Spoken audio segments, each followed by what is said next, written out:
Hello friends. तो good evening. देखिए हम लोग शाम में वीडियो रिकॉर्ड कर रहे हैं। I am a physics teacher, my name is Manish Kumar. नमस्कार। देखिए हम लोग जो है सबसे पहले आज शुरू करने जा रहे हैं, उसमें टॉपिक है प्रॉपर्टीज ऑफ कूलम्ब फोर्स। तो कूलम्ब फोर्स पहले पढ़ चुके हैं, है ना। तो कूलम्ब फोर्स का प्रॉपर्टी क्या क्या होगा।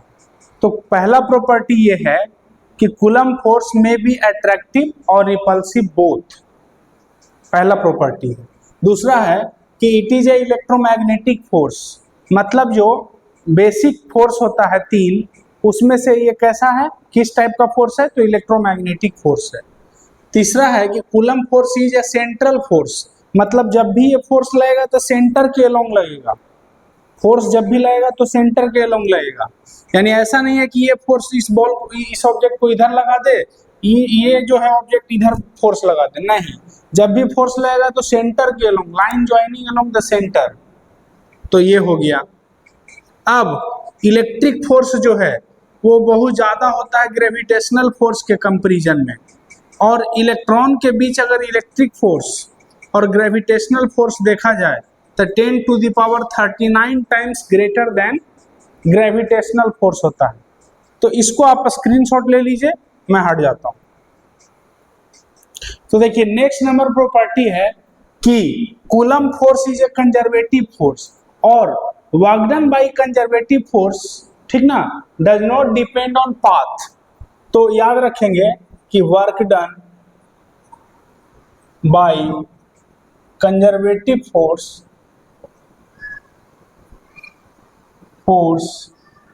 does not depend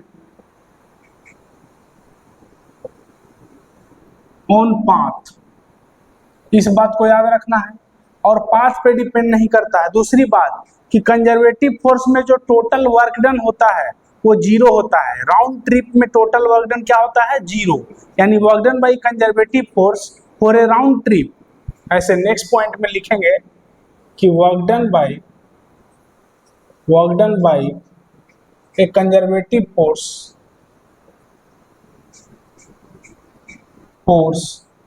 for a round trip is equal to 0। तो ये हुआ कंजर्वेटिव फोर्स के बारे में जानकारी। और इलेक्ट्रोस्टैटिक फोर्स कैसा फोर्स है, कंजर्वेटिव फोर्स है। अब देखिए नेक्स्ट प्रॉपर्टी है कि जो इलेक्ट्रॉन होता है न्यूक्लियस में, न्यूक्लियस के चारों तरफ जो इलेक्ट्रॉन रहता है वो कूलम्ब फोर्स के कारण बंधा होता है। तो ये भी आप बोल सकते हैं कि Coulomb force binds the electron, ऐसे बोलेंगे नेक्स्ट प्रॉपर्टी में। Coulomb force binds the electrons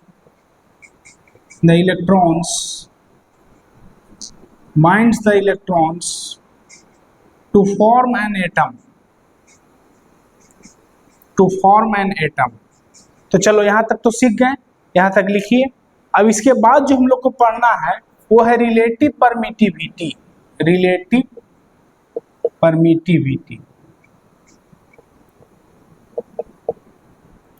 इसी को हम लोग डाइलेक्ट्रिक कांस्टेंट भी बोलते हैं, लेकिन यहाँ पे रिलेटिव परमिटिविटी बोलेंगे, या कहीं कहीं इसी को डाइलेक्ट्रिक कांस्टेंट बोला जाता है। डाइलेक्ट्रिक कांस्टेंट, इसको एप्सिलॉन आर से डिनोट करेंगे। और इसका डिफिनेशन क्या है, तो बोलेंगे it is defined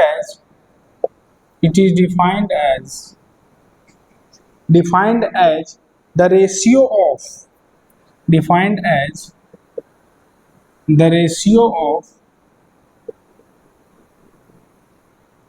force acting between two point charge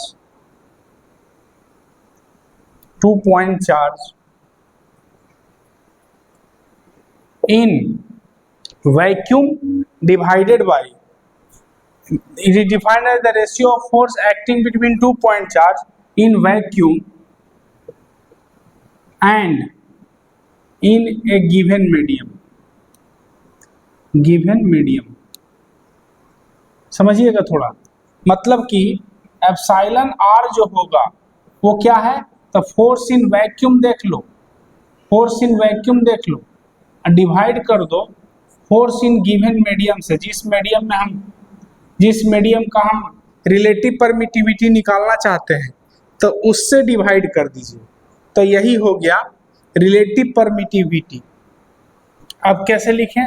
तो वैक्यूम के लिए फॉर्मूला क्या लिखें? तो 1/4 pi epsilon not Q1 into Q2 by are square. और नीचे में क्या लिखें? तो 1/4 पाई एप्सिलॉन, ठीक ना, मीडियम के लिए एप्सिलॉन लिखेंगे, Q1 into Q2 by are square. देखो R square Q1 Q2 4 pi cut गया, तो क्या बचा?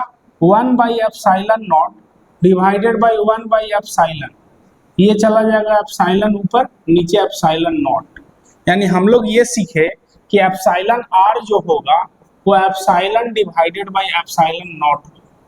तो यहाँ से हम लोग बोल सकते हैं कि एप्सिलॉन जो होगा वो क्या होगा? तो epsilon naught into epsilon r. यानी हम लोग जो फॉर्मूला लिखते थे किसी मीडियम में, फोर्स इन गिवन मीडियम, वो क्या लिखते थे? तो 1/4 pi epsilon Q1 into Q2 by are square. तो एप्सिलॉन के जगह लिख सकते हैं epsilon naught into epsilon r. तो चलो यहाँ तक पहले लिखिए और इसके बाद हम लोग आगे बात करेंगे। यहाँ पे नोट करिए। तो देखिए दोस्तों, हम लोग सीखे कि एप्सिलॉन जो होगा वो क्या होगा? तो एप्सिलॉन नॉट इंटू एप्सिलॉन जो होगा तो एप्सिलॉन आर जो होगा, मतलब रिलेटिव परमिटिविटी जो होगा वो epsilon divided by epsilon not होगा। यही अगर बात करें एयर के लिए, फॉर एयर, तो एप्सिलॉन आर का जो वैल्यू है वो कितना होता है? तो 1.006। ये इसी को अप्रोक्सीमेटली जो है अप्रोक्सीमेटली 1 बोल देते हैं एयर के लिए। यही अगर बात करें वाटर के लिए, फॉर वाटर, तो वाटर के लिए जो एप्सिलॉन आर का वैल्यू यानी रिलेटिव परमिटिविटी का वैल्यू होता है वो 80 होता है, अप्रोक्सीमेटली 80 होता है। यही बात करें अगर कंडक्टर के लिए, फॉर कंडक्टर, तो कंडक्टर के लिए एप्सिलॉन आर यानी रिलेटिव परमिटिविटी जो है वो इनफाइनाइट होता है, तो इनफाइनाइट होता है। समझ गए? अब अगर हमको फोर्स देखना हो किसी मीडियम में, तो क्या लिखेंगे? 1/4 pi epsilon Q1 into Q2 by are square. अब चलो फोर्स इन मीडियम क्या लिखें? तो 1/4 pi epsilon naught into epsilon r Q1 into Q2 by are square. देखो तो इसको ऐसे लिख सकते हैं, force in given medium is equal to 1/4 pi epsilon not Q1 into Q2 by are square divided by epsilon r. यानी हम लोग बोल सकते हैं कि फोर्स अगर किसी गिवन मीडियम में निकालना हो तो फोर्स वैक्यूम में देख लो, और उसमें उस मीडियम से के रिलेटिव परमिटिविटी से डिवाइड करो। तो ये हम लोग सीखे कि अगर हमको किसी गिवन मीडियम में निकालना हो फोर्स, तो क्या करो? फोर्स वैक्यूम में देख लो और उस मीडियम के रिलेटिव परमिटिविटी से डिवाइड कर दो। अब चलो नेक्स्ट जो है आगे क्वेश्चन करते हैं। तो यहाँ तक लिखिए। तो देखिए आपके सामने क्वेश्चन लिखा हुआ है कि इसको हम पढ़ दे रहे हैं। 2 point charges of 5 microcoulomb and 16 microcoulomb are placed at a separation of 1 centimeter inside the water. Find electric force acting between the two charges if relative permittivity of water is 80. ठीक है, तो यहाँ पे एक चार्ज है Q1 और यहाँ पे एक चार्ज है Q2 और ये वाटर में रखा हुआ है। तो ठीक है, वाटर में रखा हुआ है तब फोर्स जो है वो क्या होगा? तो 1/4 pi epsilon naught into epsilon r, यही ना होगा, Q1 into Q2 by are square, यही फॉर्मूला होगा। 1/4 पाई एप्सिलॉन नॉट, इसको ऐसे लिख सकते हैं 1/4 pi epsilon not Q1 into Q2 by are square divided by epsilon r. और अभी सिखाए थे कि अगर किसी और मीडियम में फोर्स पूछे तो फोर्स वैक्यूम में देख लो और उसमें रिलेटिव परमिटिविटी से डिवाइड कर दो, तो वही तो आ गया। अब यहाँ पे हम लोग वैल्यू पुट करें तो ये तो हो गया 9 into 10 to the power 9। Q1 कितना है 5 माइक्रोकूलम, तो 5 into 10 to the power minus 6। Q2 कितना है 16 microcoulomb, 16 into 10 to the power minus 6 divided by are square. तो आर स्क्वायर कितना 1 सेंटीमीटर, तो 1 into 10 to the power minus 2 metre में convert कर लिए, इसका स्क्वायर इंटू 80। अब इसको सॉल्व करने के बाद जो आपका आंसर आ जाए वही हो जाएगा। तो इसको सॉल्व कर लीजिए, कितना आएगा थोड़ा सोचते हैं। तो इसको एक्चुअली सॉल्व करेंगे तो 16 पचे 80, ये तो कट जाएगा, 80 कट गया, और यहाँ 9 बचा है, यहाँ 10 टू द पावर माइनस 4 है, तो 10 टू द पावर माइनस 4 से ये कटेगा, तो 9 इंटू 10 टू द पावर 1, ठीक ना, 9 इंटू 10 टू द पावर 1 हो जाएगा आंसर, यानी 90 न्यूटन आंसर होगा। चलो इसको नोट करो। तो देखिए टॉपिक है कि how to compare the distances between the 2 point charges when they are placed in given medium and when they are placed in vacuum. तो ठीक है, दो चार्ज है, यहाँ पे Q1 है और यहाँ पे Q2 है। अगर किसी मीडियम में रखा हुआ है तो इस पर फोर्स कितना लगेगा, तो जाहिर है मान लेते हैं कि किसी मीडियम में ये रखा हुआ है, किसी मीडियम में ये रखा हुआ है, तब फोर्स अगर देखें तो इस पर फोर्स इधर लगेगा, इस पर फोर्स इधर लगेगा। फोर्स कितना होगा, तो फोर्स लिखेंगे 1/4 pi epsilon naught into epsilon r. हाँ तो देखिए यहाँ पे फोर्स हम लोग लिखेंगे 1/4 pi epsilon naught into epsilon r Q1 into Q2 by are square. मान लेते हैं कि इसका सेपरेशन जो है R है, तो ये किसी गिवन मीडियम में फोर्स इतना लगेगा, इसको इक्वेशन फर्स्ट बोलो। अब क्या करो कि now Q1 and Q2 are placed in vacuum, now Q1 and Q2 are placed in vacuum, तब भी फोर्स इतना ही लगना चाहिए, तो जाहिर है कुछ ना कुछ तो सेपरेशन अलग रखना पड़ेगा। मतलब अब Q1 यहाँ है और Q2 जो है वो मान लो R डैश सेपरेशन पे रखा हुआ है, R डैश सेपरेशन पे रखा हुआ है, तब फोर्स जो लिखेंगे वो क्या लिखेंगे, तो 1/4 pi epsilon not Q1 into Q2 by R dash का स्क्वायर। ये सेकंड इक्वेशन है। और दोनों फोर्स अगर इक्वल है from equation first and second, तो बोलेंगे क्या कि from equation first and second. तो फर्स्ट इक्वेशन क्या है, तो 1/4 pi epsilon naught into epsilon r Q1 into Q2 by are square.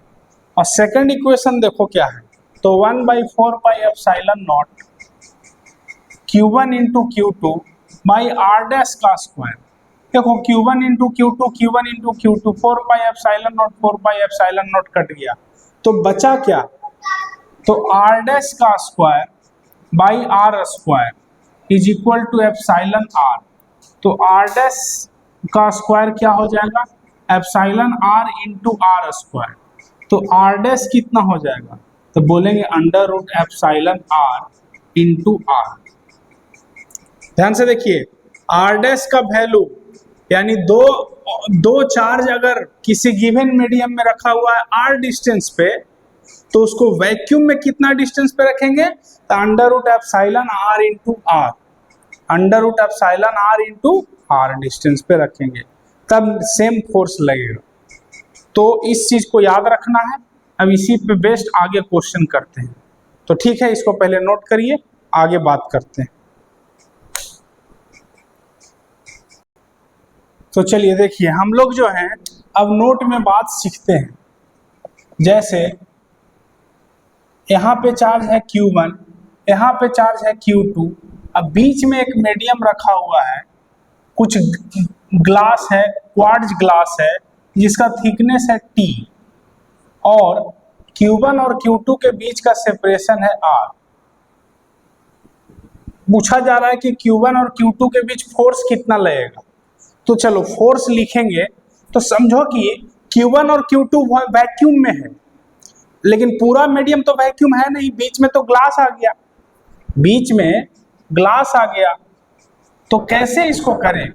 बोलेंगे इसको भी तुम वैक्यूम में ले लो, लेकिन वो डिस्टेंस कितना लेंगे? तो बोलेंगे इसका अगर रिलेटिव परमिटिविटी एप्सिलॉन आर है, इसका अगर रिलेटिव परमिटिविटी, इस मटेरियल का रिलेटिव परमिटिविटी अगर एप्सिलॉन आर है, तो फोर्स जो है तुम वैक्यूम में रख के लिख सकते हो 1/4 pi epsilon not Q1 into Q2 by are square के जगह क्या लिखें? तो देखो R पूरा है और उसमें से T को घटा दो, तो R माइनस टी, ये वैक्यूम वाला हो गया। अब प्लस ये जो लेंथ है, ये जो लेंथ है T, उसको कितना वैक्यूम में रखें? तो बोलेंगे under root epsilon R into T.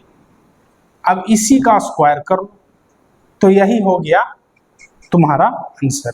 तो ठीक है, इसको पहले नोट करिए, फिर नेक्स्ट जो है उसके लिए बात करते हैं। मान लेते हैं यहाँ चार्ज Q1 है, बीच में एक मीडियम जो है वो ये रखा हुआ है, इसका थिकनेस T1 है, और दूसरा जो है दूसरा मीडियम ये रखा हुआ है जिसका थिकनेस T2 है, और यहाँ पे चार्ज Q2 रखा हुआ है, ये R सेपरेशन है पूरा। तो ठीक है, कैसे बनाए? तो पूरा सेपरेशन अगर R है तो फोर्स कितना होगा? तो देखो जी, फोर्स लिखने का इधर हम लिख देते हैं फोर्स। कैसे लिखेंगे? तो बोलेंगे पूरे को वैक्यूम में रखो, 1/4 pi epsilon not Q1 into Q2 by, अब R के जगह क्या लिखें? तो R minus T1 plus T2, R minus T1 minus T2 लिख दिए, तो वैक्यूम वाला डिस्टेंस हो गया। इसको क्या लिखें? इसको वैक्यूम में लिखना है, इसको भी वैक्यूम में लिखना है, तो प्लस एप्सिलॉन R1, इसका एप्सिलॉन R1 है रिलेटिव परमिटिविटी, इसका एप्सिलॉन R2 है, तो epsilon R1 under root epsilon R1 into T1 और plus under root epsilon R2 into T2, इसी का होल स्क्वायर कर लो। तो उम्मीद है समझ गए होंगे। इसके बाद आगे पढ़ते हैं हम लोग, चलिए यहां तक लिखिए। अब देखिए नेक्स्ट है principle of superposition. Principle of superposition, देखो प्रिंसिपल ऑफ सुपरपोजिशन ये कहता है कि net force on a point charge due to a number of charges is equal to the vector sum of individual forces. ठीक है, तो हम लोग इसको ऐसे लिख, पहले समझ लेते हैं कि अगर मान लो यहाँ पे चार्ज है Q0 और यहाँ पे चार्ज है Q1, यहाँ पे Q2, यहाँ पे Q3, ठीक ना, यहाँ पे Q3, इस तरह से डॉट डॉट डॉट यहाँ पे Qn है, तो सबके द्वारा जो इस पर फोर्स लगेगा, इस पर जो फोर्स लगेगा, इस पर जो फोर्स लगेगा, समझना, सबके द्वारा जो इस पर फोर्स लगेगा वो सब का वेक्टर सम हम ले लेंगे, सबका इंडिविजुअल फोर्सेस का वेक्टर सम ले लेंगे।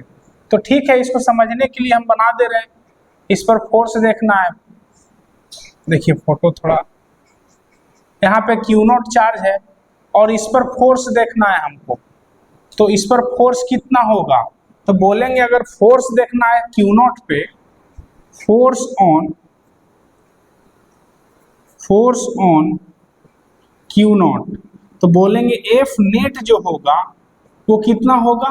तो F1 plus F2 plus F3 plus dot dot dot dot dot plus Fn। ठीक है, तो हम लोग इसका डेफिनेशन क्या लिखें? तो बोलेंगे net force on a point charge, net force on a point charge है ना, net force acting on a point charge, net force acting on a point charge due to a number of charges is equal to the vector sum of individual forces forces.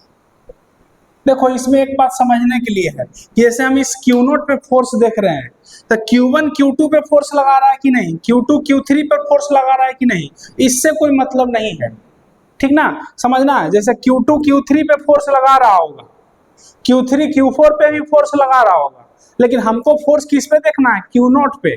तो Q0 पे force जो देखेंगे वो सबका अपना अपना force, individual force का सम हो, ठीक है। अब कोई बोलेगा सर Q1 Q2 पे फोर्स नहीं लगा रहा होगा, तो बोलेंगे हाँ वो तो लगा रहा होगा, लेकिन उससे हमको कोई मतलब नहीं है, हमको Q0 पे फोर्स देखना है। तो Q0 पे फोर्स कितना होगा, तो बोलेंगे Q0 पे फोर्स अगर देखना है तो सबका इंडिविजुअल फोर्स का सम देख लो, नेट फोर्स निकल जाएगा Q0 पे, ठीक है। तो चलिए यहाँ तक लिखिए, यानी हम लोग इसमें नोट में बात लिख सकते हैं कि electric force at between the point charges remains unaffected. देखो यहाँ पे नोट में बात लिख देते हैं, बोलेंगे क्या कि electric force between two point charges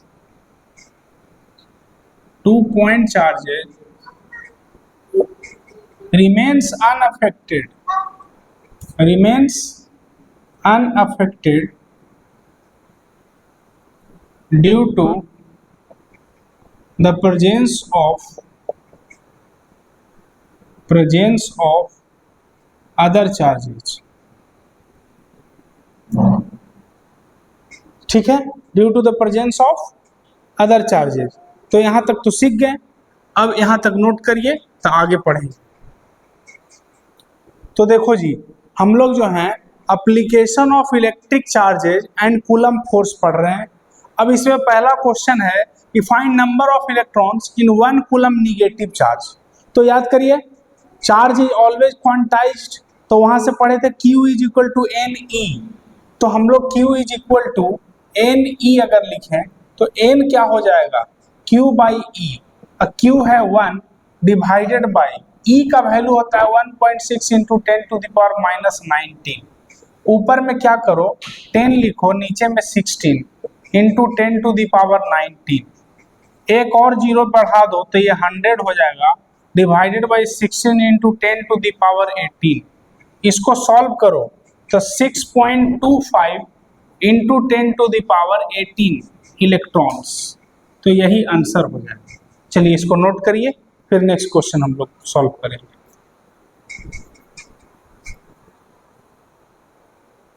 तो देखो जी, क्वेश्चन है कि two charge particle each of charge 1 coulomb are placed at a separation r, find value of r if the force of repulsion between them is equal to the weight of a 50 kg person.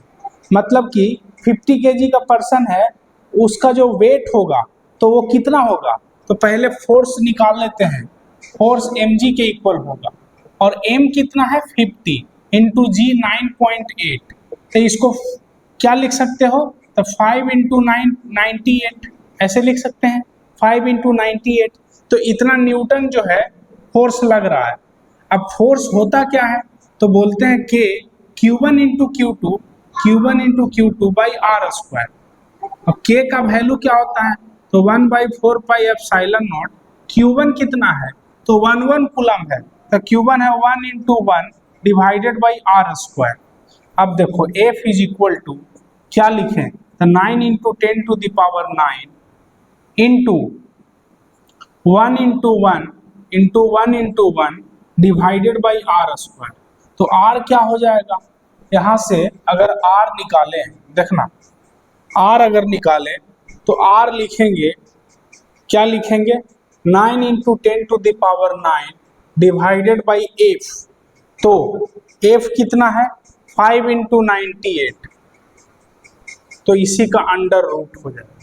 अब इसको solve करिए, जो आएगा वही answer हो जाएगा। देखो इसको सॉल्व करोगे तो वैसे तो हम सॉल्व किए हुए हैं, इसका आंसर आ जाएगा 4.3 into 10 to the power 3, 4.3 into 10 to the power 3 metre. चलो इसको हम सॉल्व किए हुए थे तो इसको आंसर लिख दिए हैं, नोट करिए।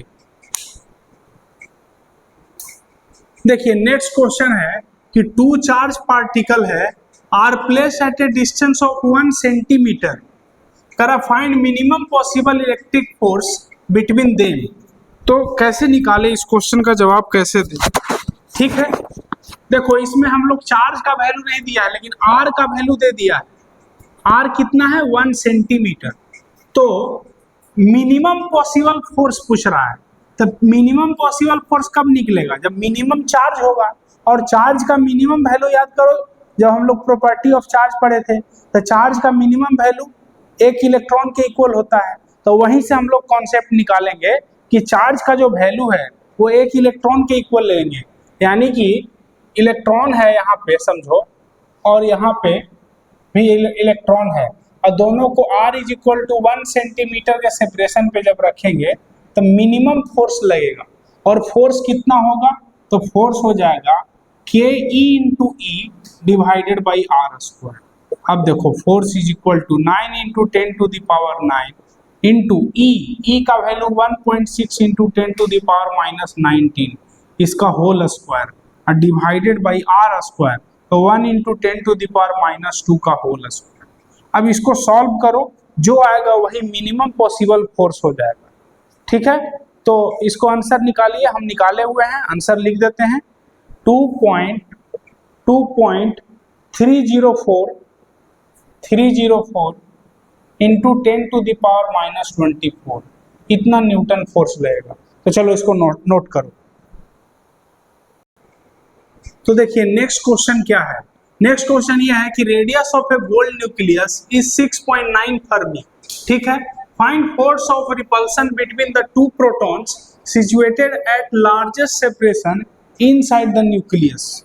तो ठीक है, पहले तो देखिए समझिए, मान लेते हैं कि ये गोल्ड न्यूक्लियस है। अब गोल्ड न्यूक्लियस में जो लार्जेस्ट सेपरेशन पे होगा वो डायमीटर के लॉन्ग होगा, मतलब कि जो प्रोटॉन यहाँ पे होगा और जो प्रोटॉन यहाँ पे होगा। तो बोलिएगा सर न्यूक्लियस के अंदर में तो न्यूक्लियर फोर्स लगता है, तो बोलेंगे हाँ लगता है, लेकिन हमको पूछ रहा है कि इलेक्ट्रिक फोर्स क्या होगा। अब देखो यहाँ पे 6.9 फर्मी है, 1 फर्मी से ज्यादा है, तो 6.9 फर्मी सेपरेशन है, तो इलेक्ट्रिक फोर्स काउंट करेंगे, और इलेक्ट्रिक फोर्स कितना लग रहा होगा वो कैसे निकालेंगे वहां पे देख लीजिए। तो इसका रेडियस जो है, इस गोल्ड न्यूक्लियस का रेडियस जो है वो 6.9 फर्मी है, यानी 6.9 into 10 to the power minus 15 metre है। तो डायमीटर क्या हो जाएगा? तो 2 into 6.9 into 10 to the power minus 15 metre. तो ये हो गया सेपरेशन, लार्जेस्ट सेपरेशन, यही हो गया आर। तो फोर्स कितना होगा? तो फोर्स तो निकालना आसान है, के ई into E divided by are square, यानी 9 into 10 to the power 9 into 1.6 into 10 to the power minus 19 का होल स्क्वायर और डिवाइडेड बाई आर स्क्वायर। तो आर कितना है? तो 2 into 6.9 into 10 to the power minus 15 का होल स्क्वायर। चलो इसी को सॉल्व करो, जो आएगा वही वैल्यू आंसर हो जाएगा। तो इसको सॉल्व करने के बाद जो आंसर आएगा वही हम लोग आंसर लिख देंगे। इसको नोट करिए, फिर आगे बताते हैं। तो देखिए दोस्तों, अब जो है आगे हम लोग पढ़ते हैं कि अगर दो चार्ज है, ठीक ना, दो चार्ज है और दोनों चार्ज के बीच में मतलब नेट फोर्स जीरो कहाँ होगा। जैसे समझिए क्वेश्चन क्या है, क्वेश्चन ये है, अब हम लिखेंगे नहीं क्वेश्चन, लेकिन उसी में हम लोग क्वेश्चन आगे करेंगे। यहाँ पे कह रहा है कि 2 माइक्रोकूलम एक चार्ज है, Q1 है 2 माइक्रोकूलम और Q2 जो है वो 4 माइक्रोकूलम है। Q2 जो है वो 4 माइक्रोकूलम है। ठीक है, अब जो है कह रहा है कि इसके बीच का जो सेपरेशन है वो R है, जो कि 10 सेंटीमीटर है, 10 सेंटीमीटर है। कह रहा है कि इलेक्ट्रिक फोर्स जीरो कहाँ होगा, नेट इलेक्ट्रिक फोर्स जीरो कहाँ होगा।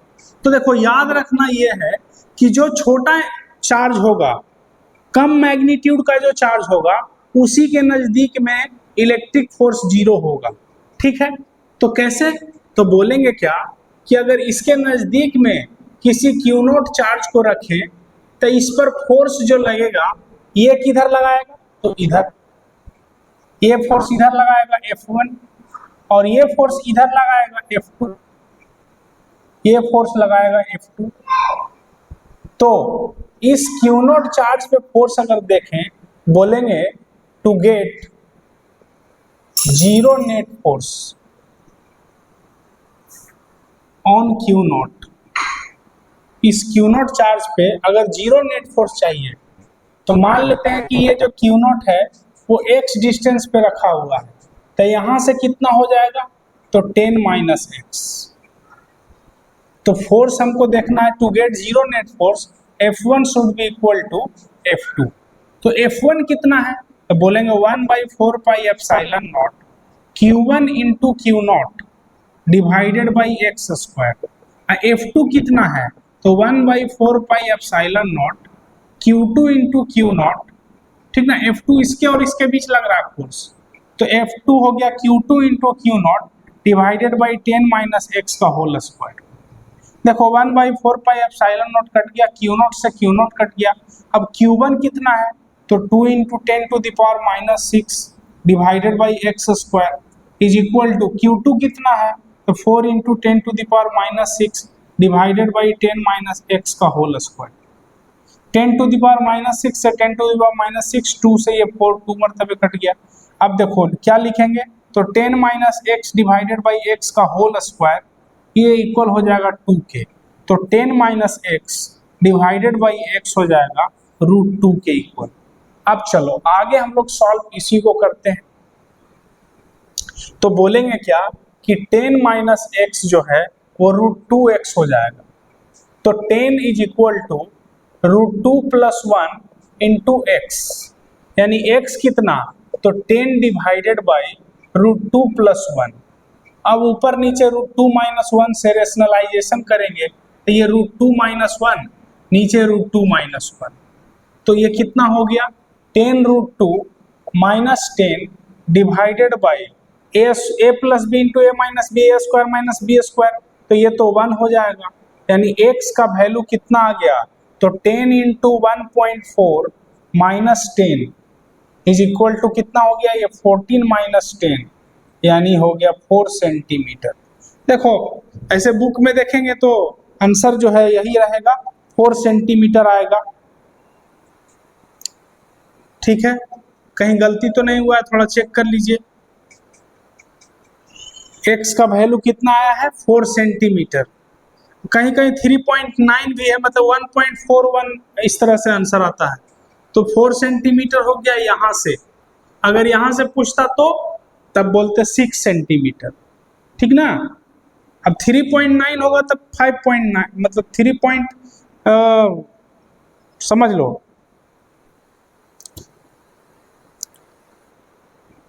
मतलब समझ रहे हो, और √2 का वैल्यू 1.414 इस तरह से लिखा हुआ होता है, तो उसको सॉल्व करोगे तो 14.1 आ जाएगा। तो 14.1 अगर आएगा, तो 14.1 माइनस 10 करेंगे तो ये कितना हो जाएगा, 14.1 माइनस 10 करेंगे तो ये 4.1 हो जाएगा। समझ रहे हो ना, तो 4.1 सेंटीमीटर हो जाएगा। तो ये 2 माइक्रोकूलम से कितना डिस्टेंस हो गया, 4.1 सेंटीमीटर। चलिए नोट करिए। देखो नेक्स्ट क्वेश्चन हम लोग करते हैं, उसमें कह रहा है कि यहाँ पे 2 माइक्रोकूलम है, Q1 जो है वो 2 माइक्रोकूलम है, और Q2 जो है वो -1 माइक्रोकूलम है। अब कह रहा है कि नेट फोर्स कहाँ जीरो होगा। तो देखो नेट फोर्स पहले ही बोल चुके हैं कि जो छोटा मैग्नीट्यूड वाला चार्ज होगा उसी के नजदीक में होगा, तो इसी के नजदीक में होगा। तो थोड़ा इधर सोचते हैं, पहले इसके बीच में सोचते हैं। तो यहाँ पे अगर किसी क्यू नॉट चार्ज को रखेंगे तो ये अपनी ओर अट्रैक्ट करेगा और ये इधर से रिपेल करेगा, तो दोनों सेम डायरेक्शन में फोर्स हो गया, तो नेट फोर्स जीरो होने वाला नहीं है। तो इस तरफ देखो, तो इस तरफ अगर देखोगे तो फोर्स जीरो हो सकता है क्या, तो बोलेंगे हाँ हो सकता है। कैसे, तो बोलेंगे क्या कि यहाँ पे अगर किसी क्यू नॉट चार्ज को रखो, मान लो यहाँ से, ठीक ना, ये टोटल सेपरेशन है यहाँ से 10 सेंटीमीटर, और हम इस Q1 से देखें ये x डिस्टेंस है, तो ये कितना हो जाएगा, x माइनस 10, ठीक है। तो इस Q0 पे फोर्स अगर देखेंगे तो ये Q2 क्या करेगा, अपनी ओर अट्रैक्ट करेगा, तो ये F2 हो गया, और ये Q1 क्या करेगा, तो इधर रिपेल करेगा, तो यहाँ पे F1 इधर हो गया, तो F1 इधर F2 इधर, तो नेट फोर्स 0 हो सकता है। तो बोलेंगे क्या, to get zero net force on Q0 F1 should be equal to F2। तो F1 कितना लिखें, बोलेंगे 1/4 पाई एप्सिलॉन नॉट। F1 किसके वजह से है, तो बोलेंगे F1 जो है वो इस 2 माइक्रो कूलम की वजह से, तो 2, ठीक ना, Q1 into Q0 divided by x square, और F2 क्या लिखें, तो 1/4 pi epsilon not Q2 into Q0 divided by 10 minus x या x माइनस 10, तो x माइनस 10 का होल स्क्वायर। तो चलो यहाँ से Q0 से Q0 कट गया, 1/4 पाई एप्सिलॉन नॉट से 1/4 पाई एप्सिलॉन नॉट कट गया। Q1 कितना है, 2 into 10 to the power minus 6 divided by x square, और ये है 1 into 10 to the power minus 6 divided by X minus 10 का whole square. 10 to the power minus 6 से ये कट गया, x minus 10 divided by X का whole square is equal to, ये इधर आया, ये नीचे, ये इधर चला जाएगा 1/2। तो क्या हो जाएगा जी, तो यहां से हम लोग लिख सकते हैं कि, देखना ध्यान से, इसके आगे बात हम लोग कर रहे हैं, कैसे करेंगे, तो x minus 10 divided by x is equal to 1/√2। तो यहाँ से √2x minus √2 into 10 is equal to x, तो 10√2 is equal to √2 minus 1 into x, यही आ जाएगा। तो x क्या हो जाएगा, 10√2 डिवाइडेड बाई √2 माइनस 1।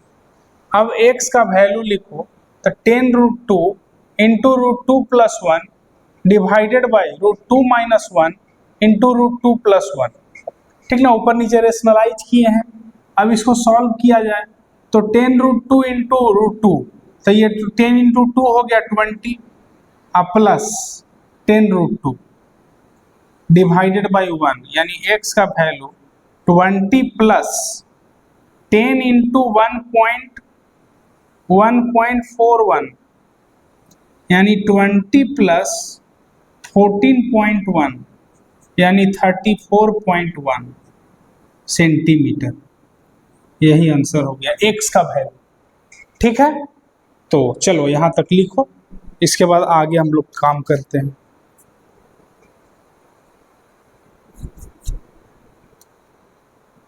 अब देखिए नेक्स्ट क्वेश्चन में कह रहा है कि दो चार्ज है Q और Q, दो चार्ज है और इसको जो है 1 मीटर के सेपरेशन पे रख दिया है।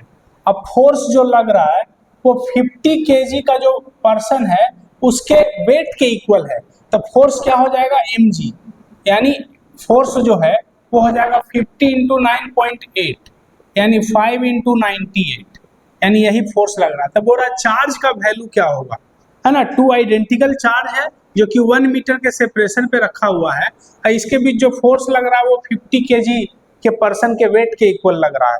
तो फोर्स तो निकाल लिए, तो फोर्स जो है वो Q into Q divided by are square, तो Q square is equal to FR square by K। तो Q क्या हो जाएगा, तो under root FR square by K। अब वैल्यू पुट कर लो, तो Q is equal to under root F कितना है जी, तो 5 इंटू 98 इंटू आर स्क्वायर, तो R तो 1 है, तो 1 का स्क्वायर डिवाइडेड बाई K, तो K हो गया 9 इंटू 10 टू द पावर 9। अब इसको सॉल्व किया जाए तो Q का जो वैल्यू है उतना कूलम हो जाएगा। तो इसको सॉल्व करिए, वैसे मेरा सॉल्व किया हुआ है, तो वो आ जाएगा 2.3 into 10 to the power minus 4 coulomb, यही आंसर हो जाएगा। तो चलो यहाँ नोट करो इसको, आगे हम लोग बात करते हैं। देखिए नेक्स्ट जो कॉन्सेप्ट देने जा रहे हैं वो बहुत ही महत्वपूर्ण है। क्या, तो बोलेंगे क्या कि नंबर ऑफ मोल्स यहाँ पे अगर लिखा हुआ है, नंबर ऑफ मोल्स, ठीक है, और अगर हमको मास देखना हो, ठीक ना, देखना इधर जो है वो मास है, नंबर ऑफ मोल है, इधर क्या है तो वॉल्यूम एट एसटीपी, ठीक ना, इधर जो है वो है वॉल्यूम एट एसटीपी। देखो जी क्या करना है कि अगर नंबर ऑफ मोल से दूर जाना हो तो मल्टीप्लाई करना है, पास आना है तो डिवाइड करना है, मतलब इधर जाना है तो मल्टीप्लाई करना है और इधर आना है तो डिवाइड करना है, किससे तो फॉर्मूला वेट से, फॉर्मूला वेट या उसी को मोलेकुलर वेट बोलते हैं। अब चलो दूर जाना है तो मल्टीप्लाई करना है, पास आना है तो डिवाइड करना है, कितना से तो 22.4 लीटर से। तो ये तो समझ में आ गया। अब वैसे ही दूर जाना है तो मल्टीप्लाई करना है, तो इधर जो है वो कौन है तो इधर जो है आपका वो है नंबर ऑफ मोलेकुल्स और number of atoms, number of molecules और number of atom, number of atoms. इधर से इधर अगर जाना हो, ठीक ना, जब दूर जाना हो तो मल्टीप्लाई करना है, दूर जाना है तो मल्टीप्लाई करना है, पास आना है तो डिवाइड करना है। उसी तरह से इससे दूर जाना है तो मल्टीप्लाई करना है, अब पास आना है तो डिवाइड करना है, किससे तो एवोगैड्रो नंबर से, Na, ठीक ना, Na। ध्यान से देख लीजिए, दूर जाना है, नंबर ऑफ मोल से दूर जाना है तो मल्टीप्लाई करना है, नंबर ऑफ मोल से दूर जाना है तो मल्टीप्लाई करना है, पास आना है तो डिवाइड करना है, दूर जाना है तो मल्टीप्लाई करना है, पास आना है तो डिवाइड करना है। उसी तरह से number of molecule, number of atoms से दूर जाना है तो मल्टीप्लाई करना है, पास आना है तो डिवाइड करना है, और इधर जो है नंबर ऑफ इलेक्ट्रॉन है, नंबर ऑफ इलेक्ट्रॉन्स। तो चलो ये बहुत ही कॉन्सेप्चुअल चीज है, केमिस्ट्री में भी काम आएगा, इसको नोट करिए। चलो इसी पे बेस एक क्वेश्चन ले लेते हैं, कह रहा find number of electrons in 100 gram of water, 100 gram of water. तो पूछ क्या रहा है, नंबर ऑफ इलेक्ट्रॉन, यानी ये पूछ रहा है, दिया क्या है तो मास दिया हुआ है, तो इससे ये निकालो, फिर ये निकालो, फिर ये निकालो। तो देखो एकदम आसान है, अगर ये याद है तो नंबर ऑफ इलेक्ट्रॉन अगर निकालना हो तो क्या करेंगे कि मास जो है 100 ग्राम है डिवाइडेड बाय मोलेकुलर मास, तो वाटर H2O का मास कितना होगा तो 2 + 16 यानी 18 इनटू नंबर ऑफ मोल निकल गया। अब नंबर ऑफ मोलेकुल अगर निकालना है तो एवोगैड्रो नंबर यानी 6.023 इंटू 10⁻23 से मल्टीप्लाई करो, इनटू देखो नंबर ऑफ इलेक्ट्रॉन अगर निकालना है तो इसमें कितना इलेक्ट्रॉन है तो हाइड्रोजन, 2 हाइड्रोजन के पास 2 इलेक्ट्रॉन और ऑक्सीजन के पास 8 इलेक्ट्रॉन, तो 8 और 2 मिलकर के 10, तो 10 से मल्टीप्लाई कर दो, यही हो गया नंबर ऑफ इलेक्ट्रॉन। तो इसको सॉल्व करिए। नेक्स्ट क्वेश्चन एक और ले लेते हैं, कर find number of electron in 5 litre of H2 gas, 5 litre of H2 gas. देखो अब क्या दिया है वॉल्यूम, और निकालना क्या है नंबर ऑफ इलेक्ट्रॉन, तो नंबर ऑफ इलेक्ट्रॉन अगर निकालना हो तो मेथड क्या है, तो मेथड कुछ नहीं, फॉर्मूला याद रखना है, क्या तो 5 डिवाइडेड बाई, देखो नंबर ऑफ मोल पहले निकालेंगे तो 22.4 से डिवाइड करेंगे इनटू, अब नंबर ऑफ मोल से नंबर ऑफ मोलेकुल्स निकालेंगे तो एवोगैड्रो नंबर से मल्टीप्लाई करेंगे यानी 6.023 इंटू 10⁻23। हाइड्रोजन है तो H2, नंबर ऑफ इलेक्ट्रॉन्स निकालना हो तो 2 से मल्टीप्लाई, तो यही नंबर ऑफ इलेक्ट्रॉन्स निकल गया। तो इसको सॉल्व करके देख लीजिए, आंसर आएगा वही आंसर हो जाएगा। Thank you.